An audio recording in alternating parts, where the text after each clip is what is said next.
Hello friends, welcome to UPSC success path.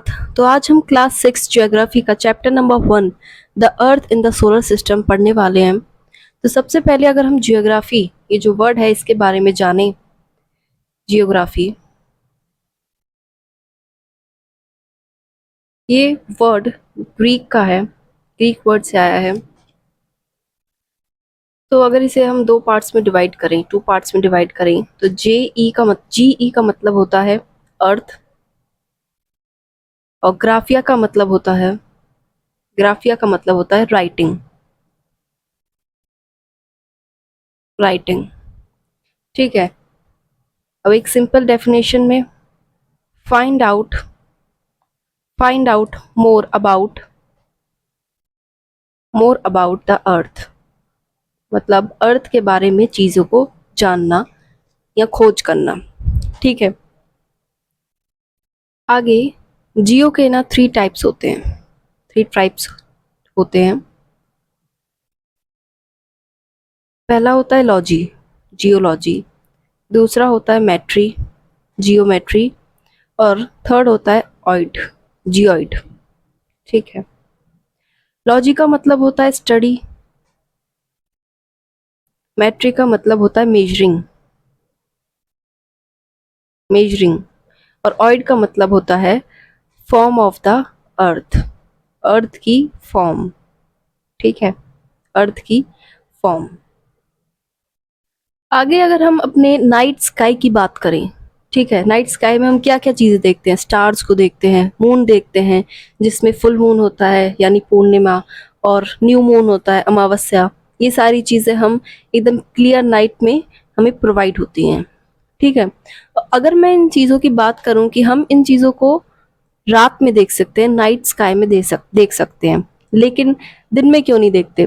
क्योंकि जो दिन में सन की जो लाइट होती है, ब्राइट लाइट होती है, वो हमको अलाउ नहीं करती है, does not allow to see these bright object. Allow का मतलब ये नहीं है कि वो परमिशन हमें लगेगी, ऐसा नहीं है। कि ये जो सन की जो लाइट होती है वो इतनी ब्राइट होती है कि हम इन चीजों को देख ही नहीं पाते, ठीक है। तो आगे हम एक वर्ड को जानेंगे जिसका नाम है क्रिस्टियल बॉडीज। क्रिस्टियल बॉडीज, अब इसका मतलब क्या होता है? तो बेसिकली जैसे सन हो गया, sun, moon, and all those objects shining in the night sky shining in the night sky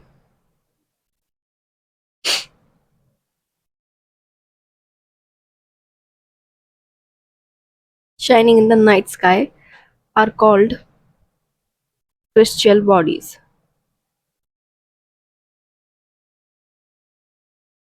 ठीक है।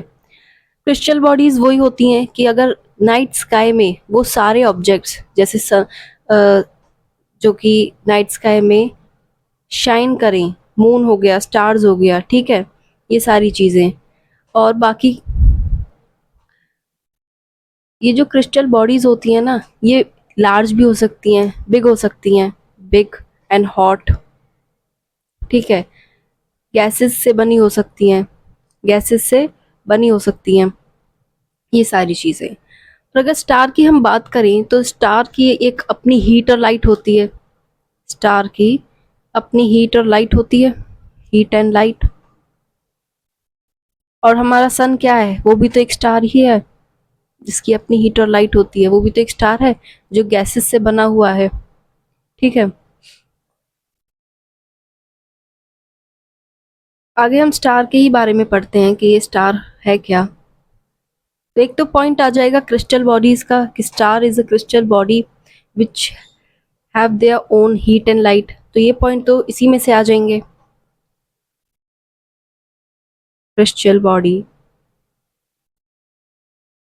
And have their own heat and light, ठीक है, अपनी हीट और लाइट होती है, विच दे इमिट इन लार्ज अमाउंट, जो कि ये लार्ज अमाउंट में इमिट करता है, ठीक है। और सन एक स्टार है।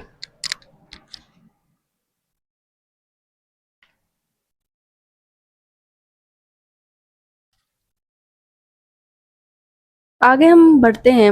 अगर आपने देखा हो रात में, नाइट में एक क्लियर व्यू आता है, ठीक है, जिसमें कोई भी मतलब क्लाउड व्लाउड ना हो और एकदम क्लियर ब्यूटीफुल सा व्यू आता है, तो इसमें ना एक आप पैटर्न देखते हो। जब स्काई में एक पैटर्न बनता है जिसमें ग्रुप ऑफ स्टार्स होते हैं, ठीक है। अब जो स्टार्स हैं वो एक दूसरे से टच नहीं होते, पर वो इतने डिस्टेंस में होते हैं कि वो एक पैटर्न बनाते हैं, ठीक है। सपोज करिए जैसे ये एक पैटर्न है,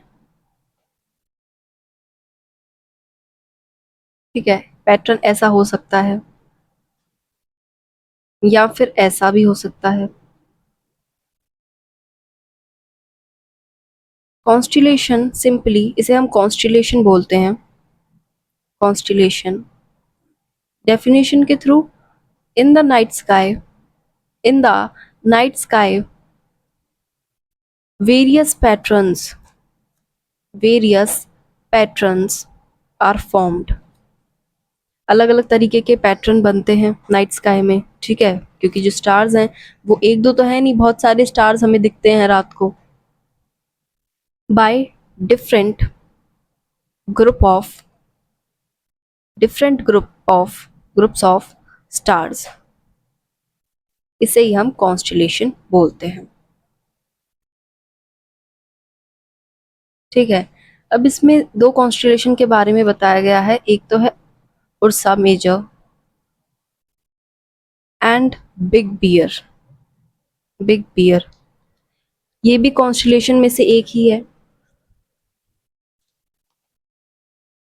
आगे एक वर्ड है जिसका नाम है सप्तऋषि।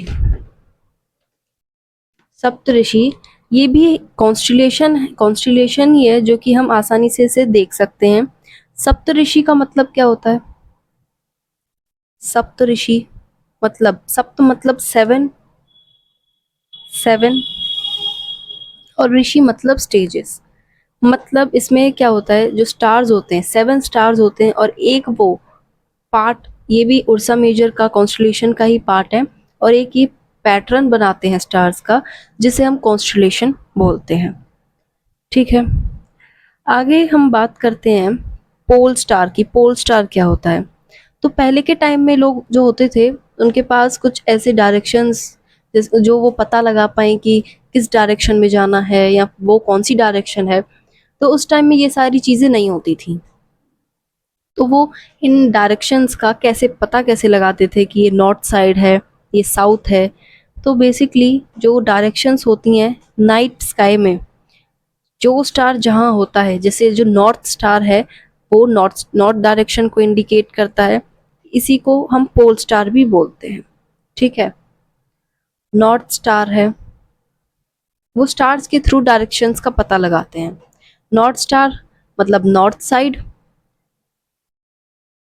North side, and it is also called the pole star, इसे पोल स्टार भी बोला जाता है, ओके। आगे देखते हैं, आगे प्लैनेट के बारे में, हम प्लैनेट्स के बारे में थोड़ा जान लेते हैं। प्लैनेट्स, अब प्लैनेट्स क्या होता है? प्लैनेट्स, तो प्लैनेट्स भी एक क्रिस्टल बॉडी है। प्लैनेट्स भी क्या है, एक क्रिस्टल बॉडी तो है, क्रिस्टल बॉडीज। लेकिन ना इनके पास अपनी हीट और लाइट नहीं है। प्लैनेट्स के पास अपनी हीट और लाइट नहीं है। स्टार के पास है हीट एंड लाइट, प्लैनेट्स के पास नहीं है, ठीक है। They are lit by the light of stars, ये जो प्लैनेट होते हैं ना, ये स्टार की लाइट से लिट होते हैं, ठीक है। अब ये जो प्लैनेट वर्ड है, ये वर्ड ये कहाँ से आया है? ये एक ग्रीक वर्ड से आया है, प्लैनेटिया। ग्रीक वर्ड क्या है? वो ग्रीक वर्ड प्लैनेटिया, जिसका मतलब है वंडर्स। वंडर्स, वंडर्स का मतलब क्या होता है? मतलब चारों तरफ घूमने वाला, ठीक है। अब ये प्लैनेट्स हैं, ये किसकी चारों ओर घूमते हैं? सन के चारों ओर घूमते हैं, ठीक है। Rotate around the sun.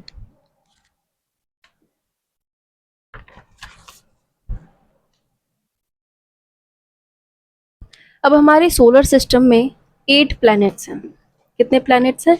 8 planets हैं, जो कि एक डिस्टेंस पर सन से थोड़ी थोड़ी दूरी पर वो रोटेट करते हैं सन के चारों ओर। वो 8 प्लैनेट कौन से हैं? पहला तो हो गया मरकरी, मरकरी, दूसरा वीनस, तीसरा अर्थ, चौथा Mars, fifth Jupiter, six Saturn, seventh Uranus and last one is Neptune. Neptune, ठीक है। अब हमारा जो अर्थ है, हमारी जो अर्थ है वो किस नंबर पर है? वो थर्ड नंबर पर है, ठीक है, थर्ड नंबर पर है। अब ये 8 प्लेनेट हैं ये सोलर सिस्टम में, ये ना अपनी एक फिक्स्ड पाथ पर, ये अपने एक फिक्स्ड पाथ पर एक ऑर्बिट पर मूव करते हैं। इसे ही हम ऑर्बिट बोलते हैं। ये जो फिक्स्ड पाथ होता है ना, अब फिक्स्ड पाथ ये ना एक इमेजिनरी लाइन होती है, ये हमें दिखती नहीं है, लेकिन जब ये अपने एक लाइन पर एक कोऑर्डिनेशन में जब ये अराउंड मूव करते हैं तो ये फिक्स्ड पाथ इनका बन जाता है, ठीक है। ऑर्बिट क्या होता है? All 8 planets, all 8 planets of the solar system move around the sun in fixed path पर।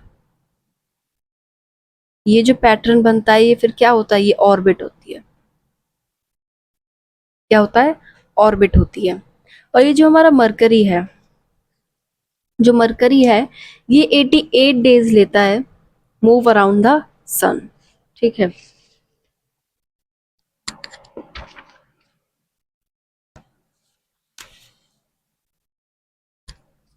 देखिए, ये हमारा पूरा सोलर सिस्टम है, यहाँ पर सन है।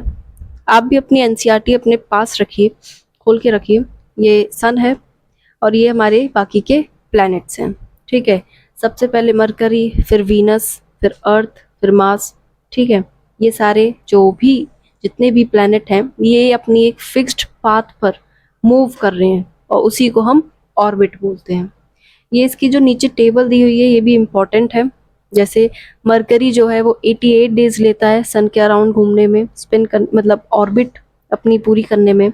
और ये जो खुद की ऑर्बिट अपने स्पिन जो करता है ये 59 डेज में करता है, ठीक है। तो ये इम्पोर्टेंट है। आगे एक प्लैनेट था हमारा प्लूटो, जिसका नाम था प्लूटो।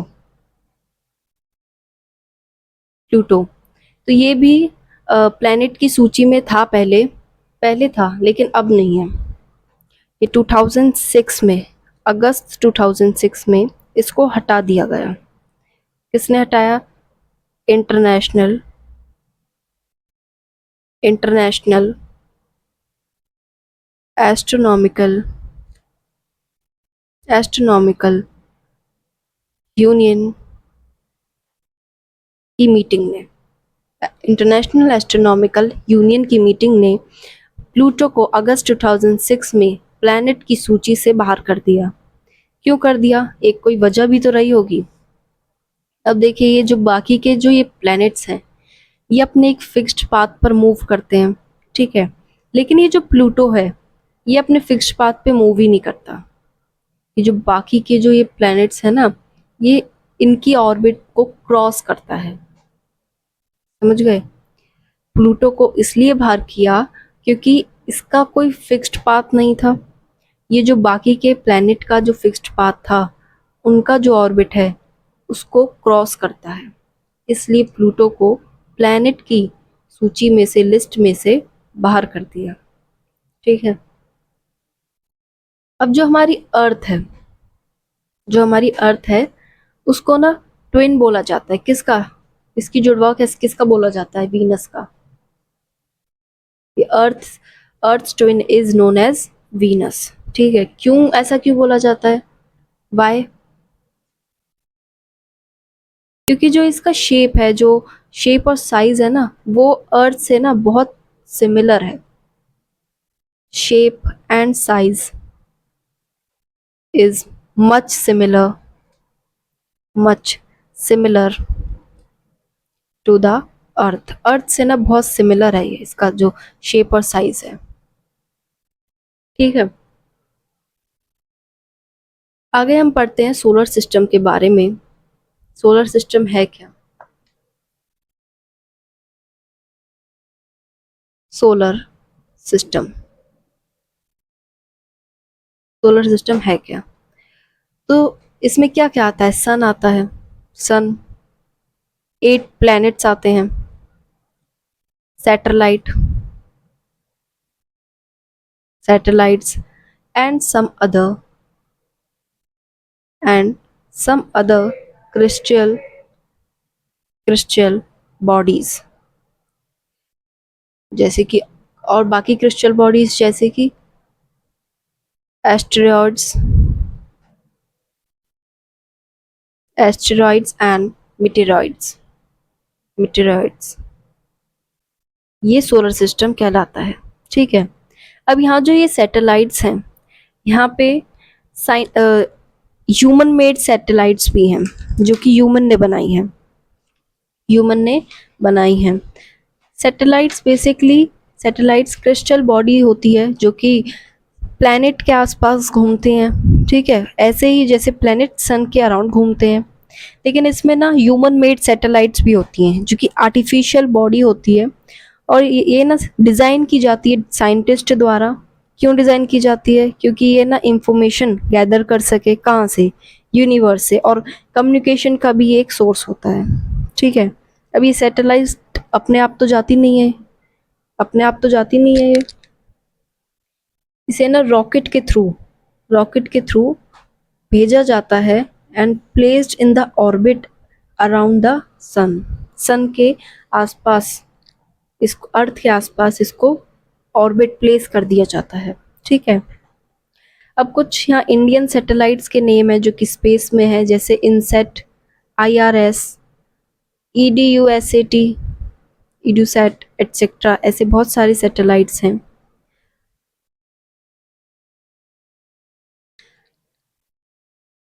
इंटरेस्टिंग फैक्ट में एक नाम दिया हुआ है, नील आर्मस्ट्रॉन्ग,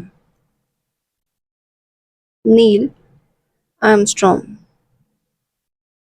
ये कौन है? ये पहले मैन है, फर्स्ट मैन, जिन्होंने मून के सरफेस पर स्टेप रखा था। ठीक है, मून की सरफेस पर इन्होंने स्टेप रखा था। कब रखा था? 20 जुलाई 1969, ये डेट है, और ये बहुत इम्पोर्टेंट भी है।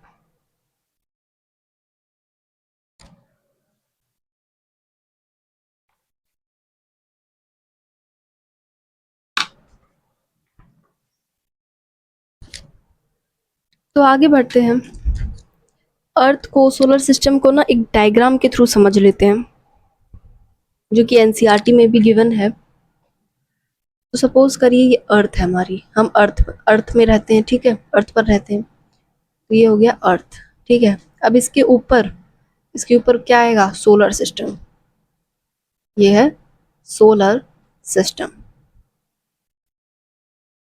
अब इसके ऊपर क्या आएगा? गैलेक्सी, गैलेक्सी, हमारी गैलेक्सी क्या है, क्या नाम है उसका? मिल्की वे, मिल्की वे। अब सबसे ऊपर आएगा यूनिवर्स। तो यहाँ हमारी अर्थ है या सोलर सिस्टम है। जो हम अभी बात कर रहे हैं ना, प्लैनेट्स के बारे में, क्रिस्टल बॉडीज के बारे में, हम अपनी अर्थ के बारे में बात कर रहे हैं, तो ये सारी चीजें सोलर सिस्टम के अंदर है। और ये सोलर सिस्टम किसके अंदर है? ये गैलेक्सी के अंदर है, एक गैलेक्सी के अंदर है जिसका नाम है मिल्की वे। और ऐसी बिलियंस ऑफ गैलेक्सीज हैं, बिलियंस ऑफ गैलेक्सीज हैं, और उनके अंदर भी ये सारी चीजें हैं। तो ये गैलेक्सी किसके अंदर है? यूनिवर्स के अंदर है। तो इस डायग्राम के थ्रू आपको अच्छे से समझ में आ जाएगा। ठीक है, आगे सन के बारे में थोड़ा पढ़ लेते हैं। सन क्या है? तो सन सेंटर है सोलर सिस्टम का, सेंटर है, सेंटर में है ये, ठीक है, सेंटर ऑफ सोलर सिस्टम, ठीक है। अभी किन किन चीजों से बना है, एक तो ये बहुत बिग है, ह्यूज बड़ा है, और ये हॉट गैसेस से बना है, एक्सट्रीमली हॉट गैसेस, ठीक है, huge and made up of extremely extremely hot gases. अब ये ना एक पुलिंग फोर्स प्रोवाइड करता है जो कि सोलर सिस्टम को बेंड्स करता है, ठीक है, it provides pulling force that bends the solar system, ठीक है। आगे ये जो सन है ये ही एक अल्टीमेट सोर्स है हीट और लाइट का सोलर सिस्टम में, फॉर सोलर सिस्टम। हमारी अर्थ के लिए भी एक अल्टीमेट सोर्स है, अगर सन नहीं रहेगा तो ऑफ कोर्स अर्थ भी नहीं रहेगी। और ये जो सन है ना, ये कितनी दूर है हमारी अर्थ से, कितनी दूर है, तो ये 150 मिलियन किलोमीटर अवे है अर्थ से। यहाँ सन है, यहाँ अर्थ है, और डिस्टेंस कितना है इनके बीच का, 150 मिलियन किलोमीटर अवे, ठीक है। अब हमने सोलर सिस्टम में क्या क्या पढ़ लिया, सोलर सिस्टम में क्या क्या पढ़ लिया, हमने सन के बारे में जाना, सन जो 8 प्लैनेट्स थे उनके बारे में जाना, प्लैनेट्स, सैटेलाइट, सैटेलाइट्स, ठीक है। अब अर्थ और सन के बीच का जो डिस्टेंस है वो कितना है, 150 मिलियन किलोमीटर। जो सन है वो सेंटर है, और ये किससे बना है, एक्सट्रीमली हॉट गैसेस, और बहुत बड़ा है, और ultimate source of heat and light है, ठीक है। आगे अगर हम अपने अर्थ की बात करें जिसमें हम रहते हैं, अर्थ की बात करें तो ये ना थर्ड नियरेस्ट प्लैनेट है सन से, third nearest planet, third nearest planet to the sun, और ये फिफ्थ लार्जेस्ट प्लैनेट है। साइज में, साइज की बात करें तो ये फिफ्थ लार्जेस्ट प्लैनेट है, और अगर डिस्टेंस की बात करें तो ये थर्ड नियरेस्ट प्लैनेट है, फिफ्थ लार्जेस्ट प्लैनेट, समझ गए। और ये जो अर्थ है ना, ये पोल से, सपोज करिए ये अर्थ है, ठीक है, तो ये बिल्कुल ऐसे तो है नहीं बिल्कुल सीधी, ये टिल्टेड है थोड़ी सी, मतलब ऐसे ही टिल्टेड है, ये नॉर्थ है ये साउथ है, ठीक है, ऐसी है, थोड़ी टिल्टेड है। आगे हमने अर्थ, पहले हमने अर्थ की शेप के बारे में जाना कि शेप कैसी है, जियोइड शेप में है, ठीक है। और अर्थ ही एक ऐसी हमारी प्लेनेट है जिस पर फेवरेबल कंडीशन है, सारी ऐसी कंडीशन है जिसमें जो जीवन यापन है वो हो सकता है, सपोर्ट लाइफ करता है, ठीक है, जिसपे वाटर एयर ये सारी चीज़ें उपलब्ध है। अब हमारी जो अर्थ है इसको ना ब्लू प्लैनेट भी बोला जाता है, ब्लू प्लैनेट भी बोला जाता है। ऐसा क्यों बोला जाता है, क्योंकि जो हमारी अर्थ का सरफेस है, जो अर्थ का सरफेस है वो 2/3 वाटर से कवर्ड है। हालांकि ये पूरा जो पानी है ये पीने लायक नहीं है, इसमें से कुछ ही परसेंट पानी, 0 पॉइंट कुछ ऐसे परसेंट पानी है जो पीने लायक है, ठीक है।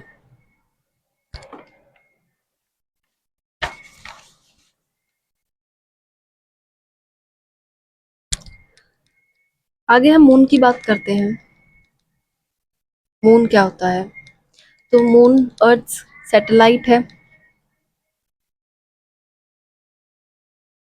तो moon is the earth satellite, जो मून है वो अर्थ की सैटेलाइट है, इज अर्थ सैटेलाइट, ठीक है। इसका जो its diameter is only 1/4 than of the earth, जो इसका डायमीटर है ये 1/4 है, 1/4 than that of the earth. ठीक है, ये अपीयर हमें बड़ा क्यों लगता है, जो मून है वो हमें बड़ा क्यों लगता है, क्योंकि ये ना हमारी जो प्लेनेट है, नियर आर प्लेनेट, हमारी जो प्लेनेट है ये बहुत उसके नज़दीक है, nearer to our planet, nearer to our planet. ठीक है, बाकी जो क्रिस्टल बॉडीज हैं वो इतनी नज़दीक नहीं है जितना कि मून मून है। ठीक है, अब इसका डिस्टेंस देख लेते हैं। सन का कितना था, 150 मिलियन किलोमीटर अवे था सन अर्थ से, लेकिन इसका डिस्टेंस ओनली 3,84,400 किलोमीटर अवे। ठीक है, इसलिए ये इतना नियरर हमें दिखता है।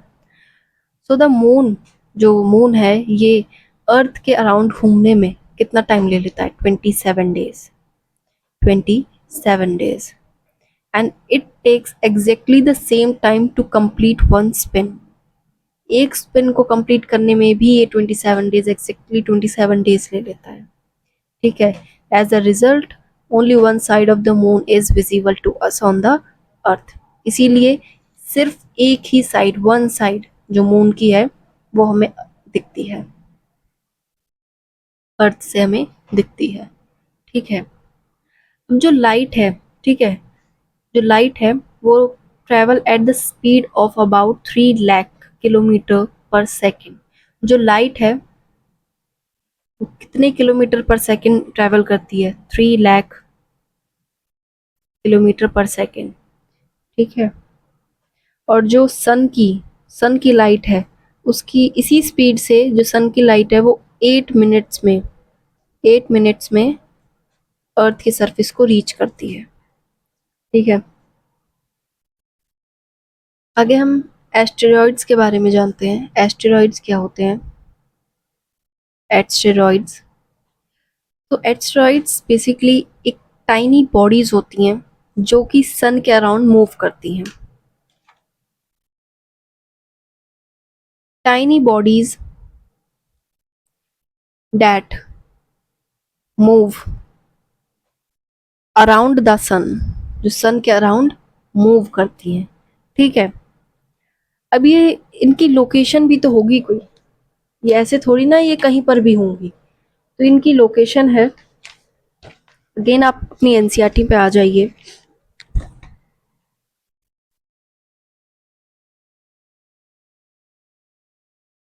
तो इसी डायग्राम में, इसी पिक्चर में आपको इनकी लोकेशन दिख जाएगी कि ये जो मार्स है, मार्स और जुपिटर के ये जो बीच का जो आपको दिख रहा है ये थोड़ा वाइट वाइट, ये इसकी लोकेशन है।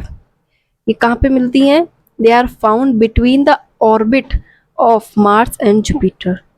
जो मार्स और जुपिटर की ऑर्बिट है उसके बीच में ये एस्टेरॉइड्स मिलते हैं। ठीक है, अब साइंटिस्ट को क्या लगता है, कि साइंटिस्ट को लगता है कि ये जो एस्टेरॉइड्स हैं ये ना प्लैनेट्स का ही पार्ट है,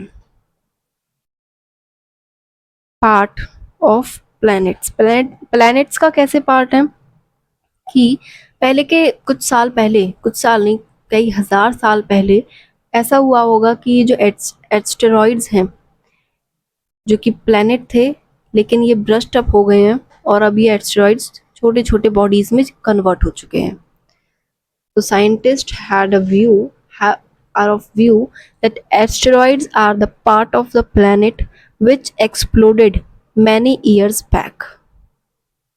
ठीक है,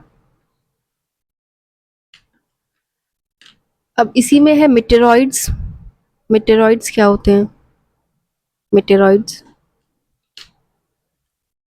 तो meteoroid small PCs of rock है, स्मॉल पीसीज ऑफ रॉक्स। ठीक है, अब ये क्या है, ये भी ये ना सन के अराउंड मूव करते हैं। ठीक है, सन के अराउंड मूव करते हैं, which move around the sun, sun के अराउंड ये मूव करते हैं, जिनको मेटेरॉइड्स हम बोलते हैं। ठीक है, अब कभी कभार क्या होता है कि ये जो मेटेरॉइड्स हैं ये अर्थ के पास आते हैं, comes nearer to the earth, और ये कभी कभार अर्थ के अंदर, अर्थ पर गिर भी जाते हैं, ड्रॉप हो जाते हैं। लेकिन जो फ्रिक्शन होता है, जो ये इस प्रोसेस में जो फ्रिक्शन होता है, किसका? एयर का। एयर का जो फ्रिक्शन होता है ये इसको हीट अप कर देते हैं और ये बर्न हो जाते हैं। ठीक है। फ्लैश ऑफ लाइट ये करते हैं, अगर बर्न अप हो रहे हैं तो ऑफ कोर्स लाइट तो आएगी। अगर कोई चीज़ अगर ऊपर से गिर रही है तो एक तेज रोशनी तो आएगी ही ना। लेकिन कभी कभार इन मेटेरॉइड क्या होता है कि ये पूरी तरह से बर्न अप नहीं हो पाते। Not completely, not completely burn, पूरी तरह से ये कंप्लीटली बर्न नहीं होते। और जब ये अर्थ पर गिरते हैं तो एक हॉलो क्रिएट कर देते हैं। ठीक है।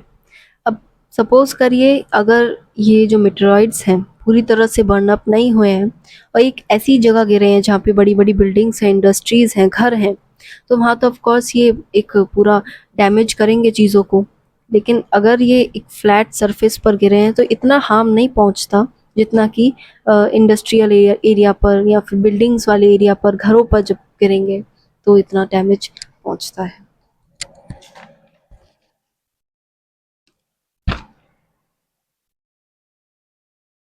आगे लास्ट टॉपिक है हमारा, जो हम गैलेक्सी के बारे में जानेंगे कि गैलेक्सी क्या है। गैलेक्सी, तो हमारी जो गैलेक्सी है मिल्की वे, उसके अंदर ये सोलर सिस्टम, प्लैनेट, स्टार्स, सन, ये सारी चीज़ें हैं। तो ये गैलेक्सी ना एक ह्यूज सिस्टम होता है। Galaxy a huge system, a huge system of billion of star. इसमें बिलियन ऑफ स्टार्स होते हैं, billions of stars, billions of stars होते हैं, क्लाउड्स होते हैं, डस्ट डस्ट पार्टिकल्स होते हैं, cloud of dust, cloud of dust, gases भी होती हैं इसमें। ठीक है। अब there are million of such galaxies. यहाँ तो हमने एक गैलेक्सी की बात करी कि एक गैलेक्सी के अंदर बिलियन ऑफ स्टार्स होंगे, सोलर सिस्टम होगा, ठीक है, क्लाउड ऑफ डस्ट होगा, गैसेस होंगे। लेकिन यहाँ पर मिलियंस ऑफ गैलेक्सीज हैं, मिलियन ऑफ सच गैलेक्सीज, ऐसी मिलियन ऑफ गैलेक्सीज हैं यूनिवर्स में। ठीक है। हमारी मिल्की वे को हिंदी में क्या कहते हैं? आकाश गंगा। ठीक है, क्या कहते हैं? आकाश गंगा।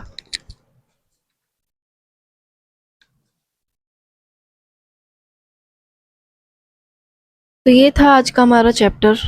आई होप आपको समझ में आया होगा, जिसमें हमने जियोग्राफी वर्ड के बारे में भी जाना। ठीक है। आगे क्रिस्टल बॉडीज क्या होती हैं, कॉन्स्टिलेशन क्या होता है, एस्टेरॉइड्स, मीटेरॉइड्स, अर्थ, मून, सारी ये छोटी छोटी चीज़ें जो हैं ये हमें जानी है ताकि ये हमारा बेस बनाए। मिलते हैं नेक्स्ट लेक्चर में। Thank you.